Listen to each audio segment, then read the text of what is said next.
Good morning बच्चों, आपके अपनी कक्षा छठवीं विषय गणित। हम इस वीडियो में प्रश्नावली 2.2 में प्रवेश करेंगे। हमने 2.1 को पूरी रीति से देख लिया है, समझ लिया है, अपने अपनी कॉपियों पर बनाना भी शुरू कर दिया है ना। तो आइए हम लोग आज प्रश्नावली 2.2 पर चलेंगे। तो इस वीडियो में आप बने रहिए। वीडियो को आप रोक भी सकते हैं बीच में, उसको आप फिर से चला सकते हैं। तो आप समझने के लिए आप रोक करके स्टॉप कर करके आप लोग वीडियो देख करके आप इसको हल करेंगे। आइए हम लोग प्रश्नावली 2.2 में जाएंगे। प्रश्नावली 2.2 में प्रश्न क्रमांक 1 से 8 तक ये प्रश्न क्रमांक 1 से 8 तक मौखिक है। मौखिक है मतलब आपको लिखने की आवश्यकता नहीं है और ये आपके लिए होमवर्क है। ठीक है, ये सामान्य है, बहुत बड़ी गणित नहीं है।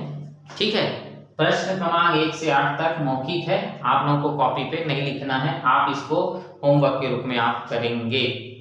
मैं आपको प्रश्न क्रमांक 9 से बताना शुरू करूंगा। ठीक है, प्रश्न क्रमांक 9 आपके लिए मैं पुस्तक में से पढ़ दूंगा, है ना। प्रश्न क्रमांक 9 इस प्रकार से दिया हुआ है, आपके पेज क्रमांक 17 पर है। ठीक है, प्रश्न क्रमांक 9 पर इस प्रकार से है। रमा ने 17 पंक्तियों में, है ना, रमा ने 17 पंक्तियों में 544 पौधों की रोपाई की है। 17 पंक्ति हैं, कुल पौधे 544 हैं। सवाल ये कहता है कि प्रत्येक पंक्ति में कितने पौधे की रोपाई की गई। टोटल 17 पंक्ति हैं, पौधों की संख्या 544। अब बताना है कि एक एक पंक्ति में कितने पौधे रोपे गए। आइए मेरे साथ, दिया क्या क्या है, पंक्तियों की संख्या,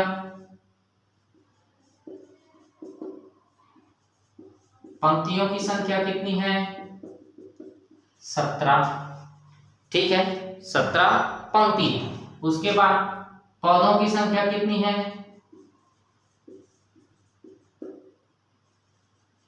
पौधों की संख्या 544 पौधे, ये हो गया।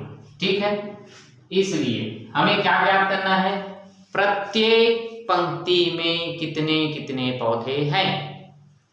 जब भी कोई सवाल प्रत्येक के लिए पूछता है हम भाग करते हैं, है ना। जब भी कोई सवाल हमें प्रत्येक के लिए बात करता है तब हमें पता चल जाता है कि उस सवाल में हमें क्या करना है, भाग की संक्रिया हल करनी है। ठीक है, तो यहां भी हम लोग भाग की संक्रिया हल करेंगे। चलिए, इसलिए एक पंक्ति के लिए हम लोग ज्ञात करेंगे, एक पंक्ति में लगे पौधे की संख्या इस प्रकार से इक्वल टू क्या हो सकता है, कितना लगा है, टोटल 544। टोटल पंक्ति कितने हैं, 17, 544 बटे 17। ठीक है, अब आप लोग भाग दे सकते हैं, यहां पर ऐसा रफ कार्य कर सकते हैं, 544। ठीक है, अब आपको समझ में आ गया है, 17 से 544 को भाग देना है।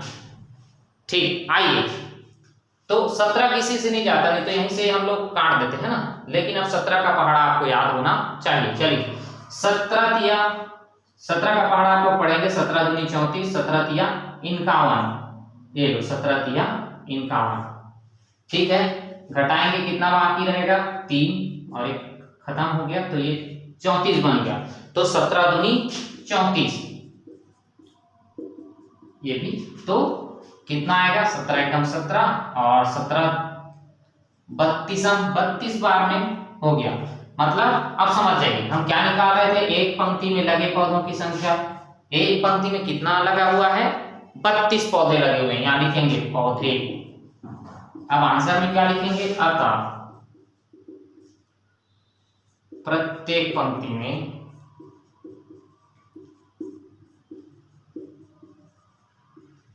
कुल 32 पौधे लगे हैं।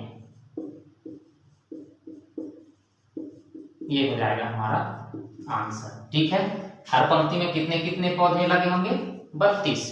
हमने एक को निकालकर जान लिया है। तो आप ये प्रश्न ये हल आप लोग नोट करिए, हम लोग और भी इस प्रश्नावली के सवाल को भी देखेंगे। आइए बच्चों, एक बार फिर से हम लोग देखते हैं प्रश्न क्रमांक 10। प्रश्न क्रमांक 10 इस प्रकार से है, किसी शहर में 15 व्यक्तियों में से एक व्यक्ति सरकारी नौकरी करता है। कोई शहर है जिसमें 15 व्यक्ति में से एक व्यक्ति सरकारी नौकरी पर है। अब वहां कितने लोग सरकारी नौकरी ये भी दे दिए। यदि उस शहर में 1354 व्यक्ति है ना सरकारी नौकरी करते हैं, 1354 व्यक्ति सरकारी नौकरी करते हैं, तो वहां की कुल जनसंख्या क्या होगी। ठीक है, आइए हम लोग हल करेंगे। प्रश्न आप लोग बुक से देखकर नोट कर लेंगे। दिया है, क्या क्या दिया है उसको हम लोग पहले नोट करेंगे। क्या दे दिया है, शहर में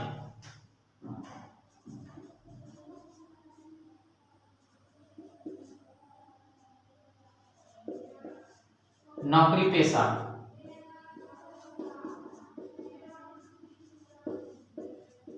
लोगों की संख्या 1354। ठीक है। हाँ, अब दूसरी चीज, कितने लोगों में एक नौकरी है, 15 लोगों में एक नौकरी है ना। तो नौकरी का औसत कैसा है, नौकरी का औसत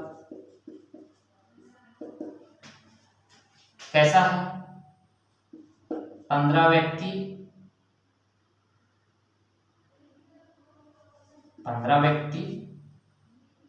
में एक, इस प्रकार से औसत है। 15 व्यक्ति में एक व्यक्ति किस पर है, नौकरी में है। तो अब हमें यह जानना है कि उस शहर में कितनी जनसंख्या है। टोटल नौकरी वाले 1354 और हर 15 व्यक्ति में से एक व्यक्ति नौकरी में है, इसलिए कुल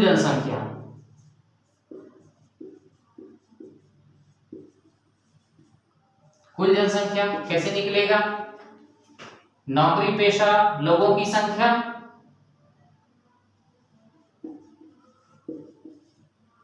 नौकरी पेशा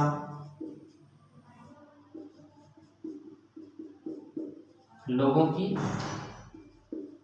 संख्या गुना किसके साथ, औसत व्यक्ति। इस प्रकार से नौकरी पेशा लोग कितने हैं, 1354 गुना औसत कितने का है, 15 में से एक का है। ठीक है, आइए 15 से गुना करेंगे, 15 चौक कितना हो जाएगा, 60, हासिल में बच गया 6। ठीक है, 15 का 60 का शून्य हो गया, हासिल में 6। 15 पंचे 75, 75 और 6 कितना हो जाएगा, 81 का 1 और हासिल में 8। 15 दिया 45, 45 और 8 कितना हो जाएगा, 8 5 13, 53 का 3 हासिल में 5 और 15 एकम 15, 15 और 5 कितने हो जाएंगे, 20। तो इस प्रकार से ये हमारा आंसर हो जाएगा, या फिर इसको हम लोग नीचे और भी ऐसा लिख सकते हैं। अतः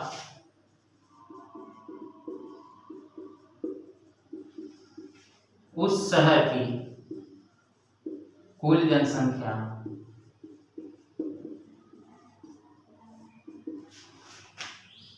कितना है, 20,310 होगी। ये आंसर हो जाएगा। ठीक है, तो प्रश्न क्रमांक 10 भी आपसे अब बन जाएगा। तो आप लोग इसी तरीके से प्रश्न क्रमांक 13 से लेकर के प्रश्न क्रमांक 17 तक के सवालों को आप लोग हल करेंगे। प्रश्न क्रमांक 13 से प्रश्न क्रमांक 17 के सवाल, उसमें या तो फिर गुना होगा या फिर भाग होगा। ठीक है, यही 2 सवाल आपको हल करने हैं। यदि 2 चीज मैं आपको बता देता हूं, यदि सवाल में एक के विषय में पूछता है, कम के विषय में पूछता है, एक, इसको समझेंगे आप लोग। यदि प्रश्न में एक या कम है ना, एक या कम के विषय में, तब आप लोग क्या करेंगे, वहां भाग करेंगे। और अधिक के विषय में बात करेंगे, मतलब गुना करेंगे। ठीक है, कम के विषय में बात किए भाग करेंगे, ज्यादा के विषय में बात किए तो गुना करेंगे।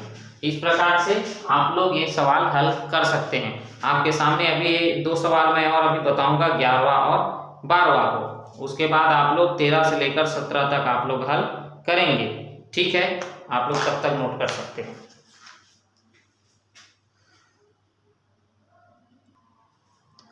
आइए बच्चों, एक बार फिर से हम लोग देखते हैं प्रश्न क्रमांक 11 और प्रश्न क्रमांक 12 को। उसके बाद आप लोग इन प्रश्नावली से आगे बढ़ सकते हैं। आइए प्रश्न क्रमांक 11 को हम लोग देखते हैं। भागफल तथा शेषफल ज्ञात कीजिए और सूत्र के द्वारा हमें उसके विभाज्यता की जांच भी करनी है। आइए हम लोग देखते हैं पहला सवाल। यहाँ दिया हुआ है 7772 भागित 36, मतलब 7772 को 36 से भाग देना है। इस प्रकार से ये हो गया 36 7772। ठीक है, आप ऐसा भाग दे सकते हैं, कोई दिक्कत नहीं, आप भाग दे सकते हैं। ठीक है, आइए हम लोग देखते हैं। ये भाज्य, यहां जो भी लिखते हैं क्या कहलाता है? वो भाज्य। यहां जो भी लिखते हैं वो सब क्या कहलाता है? भाजक।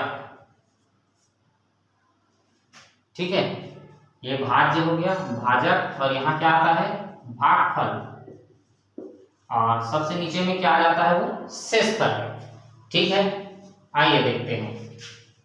अब 36 से भाग दे सकते हैं हम लोग। 36 से भाग देना है तो शायद 36 का पहाड़ा नहीं पता है ना? अगर आप चाहते तो इस रीति से भी कर सकते हैं। देखो,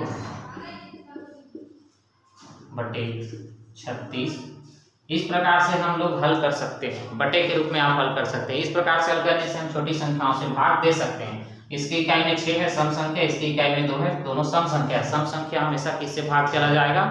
2 से चला जाएगा। आइए तो इसको 2 से काट देते हैं, ऊपर वाले को।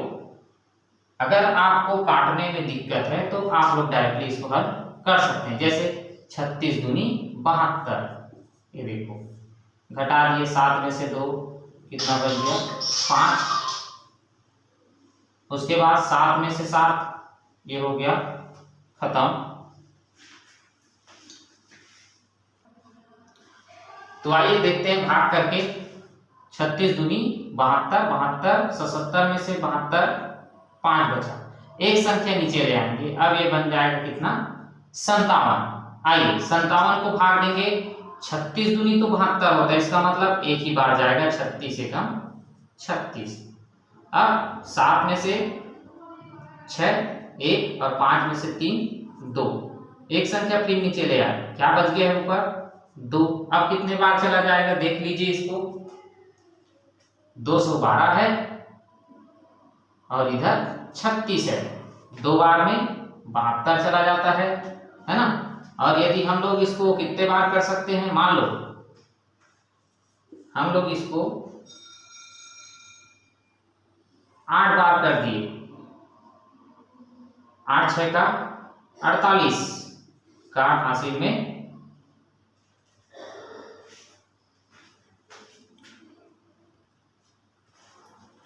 आइए बच्चों, एक बार फिर से हम लोग देखते हैं प्रश्न क्रमांक 11, प्रश्न क्रमांक 12। प्रश्न क्रमांक 11 इस प्रकार से है। भागफल तथा शेषफल ज्ञात करना और इसके साथ साथ हमें उत्तर की जांच भी कर लेनी है।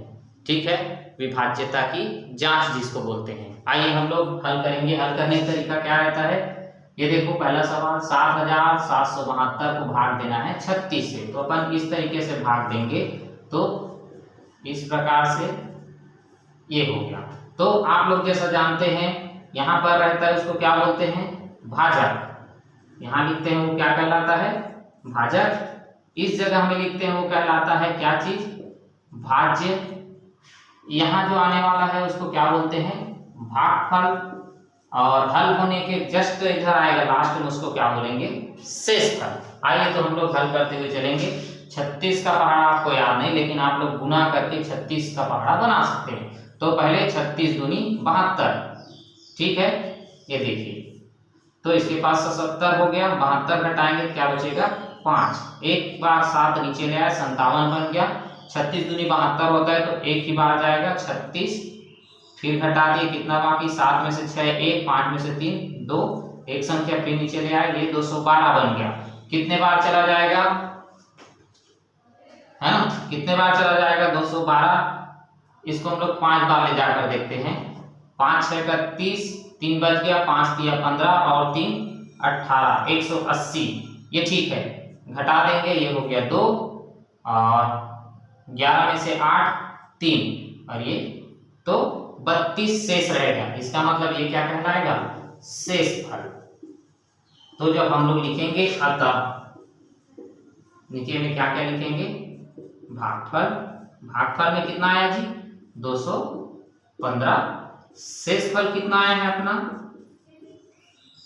शेषफल 32। तो इस प्रकार से ये हमारा क्या कहलाएगा, आंसर। आप भाग दे सकते हैं, आपने भाग देना पहले भी सीख लिया है। अब जैसा कि इसमें दूसरी बात कहा गया है कि विभाज्यता की जांच करना, तो विभाज्यता की जांच के लिए मैं यहाँ आपको छोटा सा एक सूत्र बता रहा हूं, विभाज्यता की जांच जिसको बोलेंगे अपन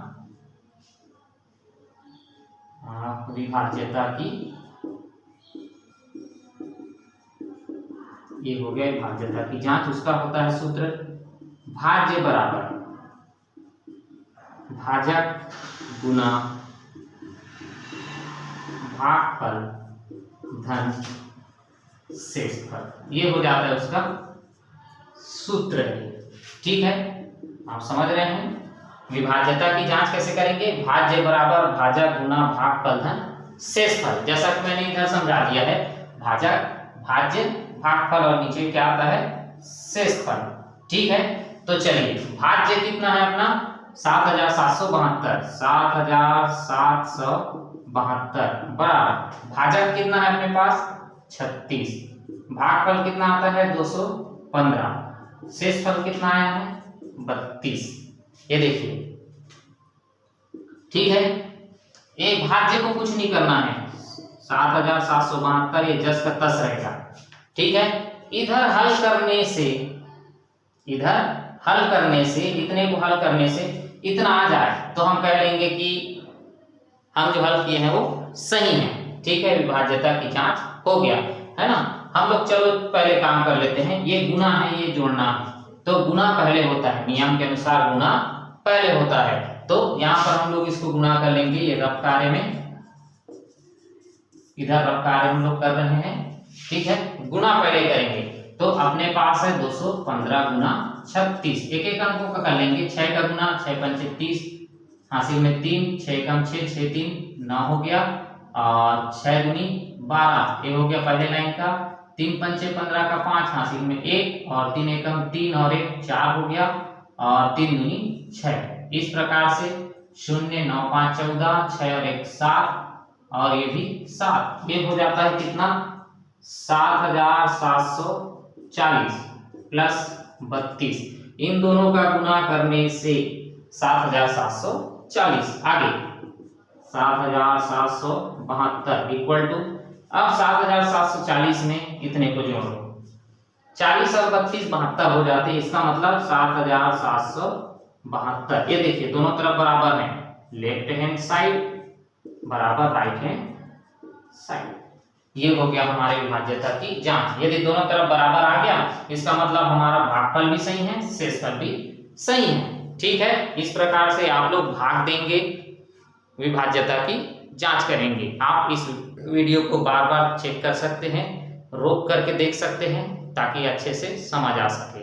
इसके बाद एक सवाल हम लोग और देखेंगे, प्रश्न क्रमांक 12 को, आप इसको नोट करेंगे। आइए बच्चों, एक बार फिर से हम लोग देखते हैं, प्रश्न क्रमांक 12 आपके सामने दिख रहा है। इस प्रकार से आपको मिलेगा सवाल, ऊपर में 735 है, डिब्बा बना हुआ है, उस पर आपको जाने की ये नहीं है, जरूरत नहीं है। आपको 735 और ये 4 2 और इस ये वाला खाली स्थान है। ठीक है, ऐसे ही खाली स्थानों को हमें भरना है। यहाँ भी 2 खाली स्थान, यहाँ 1 खाली स्थान, 3 अंक हमें चाहिए। ठीक है, कैसा सवाल है ये, घटाने का सवाल है, यहाँ माइनस का चिन्ह लगा हुआ है। आइए हम लोग जानते हैं 5 में से क्या घटाएं कि 6 आ जाए। अब देख लो 5 में से क्या घटाएंगे, यहाँ रफ कार्य कर सकते हैं। 5 में से क्या घटा दोगे 6 आएगा। भाई 5 खुद ही छोटा है 6 से, तो कैसे 6 लाएगा घटने के बाद, तो वो किसी न किसी से उधारी लिया होगा। ठीक है, जो खुद छोटा है वो 6 अपने से बड़ा अंक जब लाया ना घटा के, तो हमें समझ जाना है कि वो उधारी लेकर के काम चलाया है। तो 3 से उधारी लिया, उधारी लेते ये 5 क्या बन गया, 15 बन गया। अब हमें ये जानना है कि 15 में से क्या घटाएं कि 6 आ जाए। ठीक है, तो 15 में से क्या घटाएं कि 6 आ जाए, तो उसके लिए हमें क्या करना पड़ेगा, इसी 15 में से 6 को क्या करना है, घटा देना है। क्या जाएगा 15 में से 6, 9, तो इसका आंसर क्या जाएगा, 9। ठीक है, अब देख लीजिए 15 में से 9 घटाएंगे तो आ जाएगा 6, 15 में से 9 घटाएंगे तो आएगा 6। इतनी बातें समझ में आ गई। दूसरी बात, अब यहाँ क्या बच गया है, 2, 2 में से 2 घटाएंगे क्या बचेगा, 0। यहाँ है 7, 7 में से 4 घटाएंगे तो यहाँ क्या बचेगा, 3, अतः 306। ये हमारा क्या आएगा, आंसर। इस प्रकार से आपको हल करना है, बहुत कठिन काम नहीं है। इसमें केवल एक सवाल और है, प्रश्न क्रमांक 12 में आप उसको हल करें। तो इस प्रकार से आपका ये प्रश्नावली 2.2 आप लोग कंप्लीट करिए। मैंने जैसे 9-10 को बता दिया है, 11-12 हो गया है। आप प्रश्न क्रमांक 13 से 17, प्रश्न क्रमांक 13 से 17 तक आप स्वयं हल करने का प्रयास करेंगे। जो सवाल नहीं बनेगा और इसमें का शेष सवाल इस प्रश्नावली का हम लोग अगले वीडियो में देखने वाले हैं। तो आप लोग अपनी कापियां निरंतर बनाना स्टार्ट करके रखें। अभी पढ़ाई चलेगा ही, कोई भी बच्चे इधर उधर कार्य नहीं करेंगे, केवल अपने पढ़ाई पर अभी ध्यान दें। ठीक है, तो इस वीडियो में इतना ही। आप लोग अपना ख्याल रखें। Okay, thank you.